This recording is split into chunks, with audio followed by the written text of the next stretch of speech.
Have you ever heard about the term hope casting, where we put all our hopes into a situation or into a person and we hope that things or a relationship is getting better and that in the end, finally, all the desires are fulfilled and that you can make it work? In this episode of Raw and Real in Relationships with Patricia and Richard, we are going to discover more about exactly this hope casting.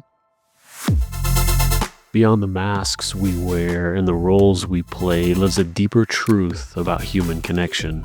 The most important relationship you'll ever have is the one with yourself. In Raw and Real in Relationships, Patricia Lindner and Richard Morden guide listeners through authentic conversations about every connection that shapes our lives. Honest insights for transforming every relationship through self-discovery.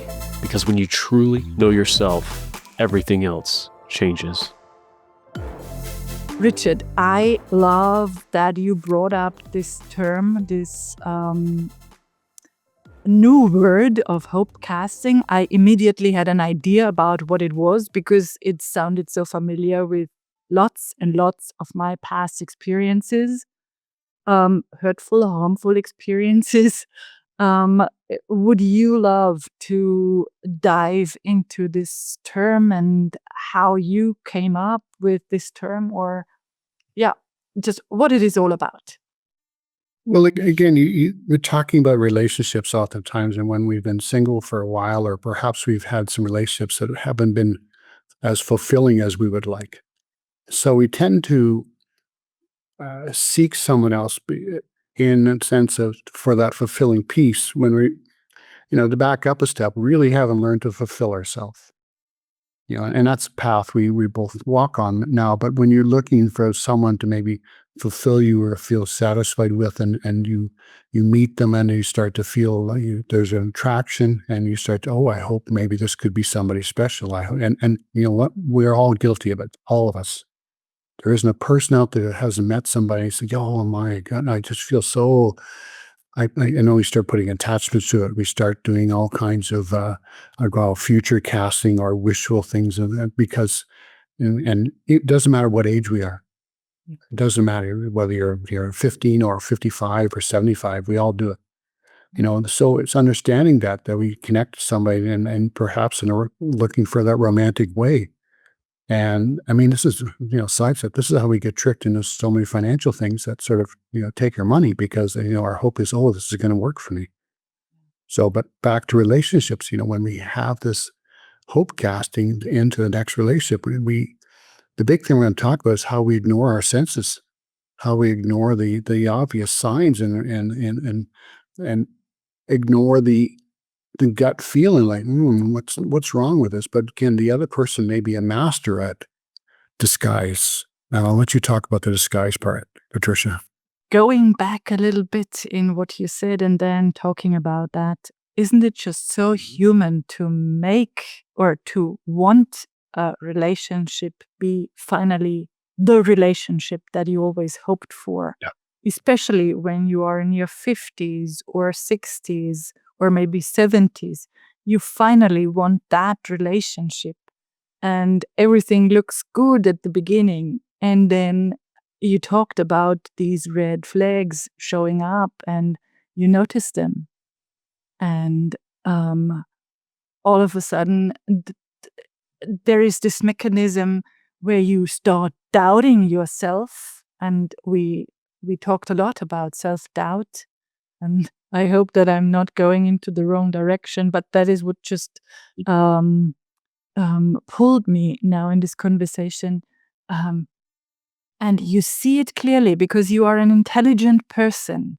You see it clearly. There is something off. That was not the behavior that I should tolerate or accept. And as you just did it like that, there is this mechanism that goes off that is like, oh no, that's not that bad.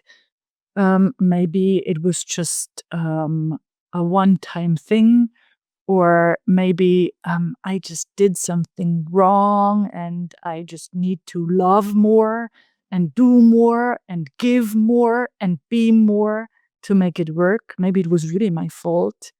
I think that is a very familiar pattern that showed up in many, many ways in many past relationships for me, where I always started talking to myself about what I could do better, what I could give more of. And then I had this hope casting into then the relationship would become the one that I so much desired. And I just pass it on to you. And then maybe we give it a new try to talk about the disguise part. But where the trick comes in, because we've been taught to look for commonalities, we have this in common. And that's often where, how people first meet, maybe through dating, there's so-called, common things you like, but in discussions, you look, maybe you have some similar interests. I mean, simple things like reading, hiking, certain food items like that. There's so many ways we can find in common. And where I see it sometimes in patterns, and I'm going to say there's 10 things you would like to have in this relationship that would, fall in and make things really work. But you get, and I've seen first 2 or 3 would fall in. Maybe you have your hiking, you have some common ground. And then, but there's the rest, there's some distortion, there's some differences, right? So, people go into these relationships, well, these are good, okay, so I'll keep working to maybe I can get number 4 and 5 to fall into place. And what I've seen through experiences, it never happens because you have that communication is there, the commonality is there, and that sort of brought somebody into it, but the other person isn't willing to change or be adapted for the other pieces to fall in place. And where I like to, look at people, I said, there's commonality, but I said, what can you create together? That's interesting for both of you. And I think that's the thing where we have to draw into to play of not the commonality. It's like, when I see the commonality, I want to see like that thing on Star Wars, it's a trap. It's a trap. Because again, looking for what's beyond that. What's more, but we tend to ignore it, thinking we put our set our pace into this with this person, and through a period of time, this may be even several months into the relationship, and somehow you've again, if you're a nurturer or almost have a rescue personality, we put I can help, I can fix, I can make this work, and again, I can make this work. Yeah. And that's where we get caught. I can make this work. Yeah, I can make that work. And then you talked about the commonality and also the conversation part. And I just recall one relationship of mine where commonality and good conversation, communication was the case in the beginning. And it stayed throughout the red flag moments. There was always this great conversation. And yet there was this self-doubt part growing inside myself that I might have done something wrong, that I might have missed the point or something. Because, and you asked me about disguise, and I hope that I get it right as the word, as a non-native speaker, it's for me the masking of a pattern, maybe a vulnerable narcissistic pattern that I discovered. And that was one of my major discoveries when I realized the conversation itself, when really listening closely, was like an act on stage that was like masked in a beautiful beginning, and then self-pity part in the middle, or a whining or a complaining or something, and then an end that addressed me, maybe a 2, 3, 4 second end, and the whole message was several minutes long. So I got the beginning and I got the end that was about me, that was about several seconds, and the heavy load, the red flag, was in the middle. And it is as if in some relationships, you really need to step back and look at this pattern from a meta perspective, because once you are so involved emotionally, you just see the part that is masked in this beauty and in this loving conversation. And I think I really went deep into relationship patterns, but that is what popped up when you talked about disguise. One thing that popped up. Well, what I'm seeing is because it's so much of it bypasses our critical thinking. And this happens in all areas of life, through media, through influence, through advertising. But in relationships, when someone knows how to play the words, and I always talk about, the emphasis on words, the tonality, the voice flexion has so much to do of how it, again, moves through our critical thinking, that we don't see the whole picture. And again, so this is where our confusion, especially if someone is very good at manipulating, and how they can use this to influence and gain control of you and gain your trust. When they have our trust, and because we're taught to be nice people, we're taught to not, even though the doubt comes in, we go, no, I'm okay. Just look how nice this is. Look at all this. And it could be at a beautiful dinner setting. Yet this continues to move us down this path where we're not able to step in our truth. We're not able to see clearly. We're not able to make, really requests for ourselves in what I call equal reciprocation in relationships, in dialogue, in finances, and all kinds of things. So how many of us in relationships are like this, where we're doing all the work? We're giving 80% of ourselves to make this relationship work, or keep someone happy, thinking, oh, it'll come back to me. It'll come back to me. And most of the times that happens, I think that happens to really intelligent people that tell themselves, hey, how could I not see that? And oftentimes, and that is what you said, you have no clear vision. What happened to me is, or what happens to me all the time when something is off, and maybe that is something that people that watch this episode might not be aware of. The body steps in, always, really always, to protect and to make you aware of something when something is off. So for me, it was extreme dizziness, like vertigo, showing up in this last relationship when things were off. And I told myself the story of hope casting and doing more and working harder on this relationship and being nicer. And yeah, but to disentangle such a pattern, it needs more space and more time than just one episode. And I think it's worthwhile talking about those dynamics in relationship patterns, or in relationships, a lot more, and maybe address that more than in just one episode.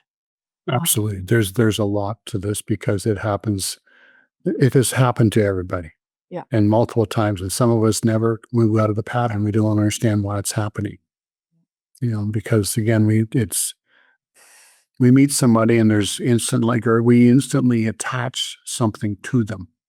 Whether it's a first date and they look nice, and we get all, like a teenager, all fluffed up. We cling to this hope, or this intensity, like, that, there's going to be another date, and we can do this and this, and then we get in. But if the other person is not willing to reciprocate it, and we get, again, manipulated, and we don't want to admit ourselves that maybe we've been fooled again, we don't have clear boundaries, and how this thing should turn out, so we can have our equality in the relationship, and our self in the relationship, and acknowledgement. We're not just a holder for the other person's pain. Then, it's time to step back and look at, how do I do this so I can do this more, in a more supportive way, where I'm supporting myself and I feel supported, and I feel the quality of myself in this relationship in all levels. Yeah. And to see, to be valued for who you are, and not what you bring as the rescue person. And of course, there is a dynamic in itself, and I don't want to dive into that at this deep level. Maybe that's another episode. the dynamics between the rescue person and the one that wants to be rescued. That could be an interesting episode for us to talk about. But we always say the most important relationship is the one with yourself. So what can you do? What can you do just as something to figure out if a strange dynamic is going on? And a big thing that showed up for me is it's not in the words of the person, it's in their action. It's what you see, what you really see as an action, what they really do, and how they behave in certain circumstances, and not what they tell you in a sweet, nice, enveloping voice. So that is just one thing that you could really pay attention to and see that this is an awakening to who you really are, and that this is giving yourself more and more love in this life with the relationship to yourself. Yes. Yeah. And I think that's quite some interesting aspects and facts about hope casting and doubt and self-doubt and relationships. We are going to talk more about that. Stay tuned. Subscribe to our channel and always reach out if there is a question that we could address in our episodes. And I hope that you will see us and visit us in the next episode. Bye for now. Bye. Thank you all. Remember, transformation isn't about perfection. It's about showing up authentically, one conversation at a time. Every relationship in your life has the potential to become deeper, more honest, and infinitely more fulfilling. But it starts with the courage to drop the mask and meet yourself exactly where you are. The work isn't always comfortable, but as Patricia and Richard demonstrate in every episode, it's always worth it. When you learn to love yourself fully, everyone around you feels the difference. Join us next time for Raw and Real in Relationships.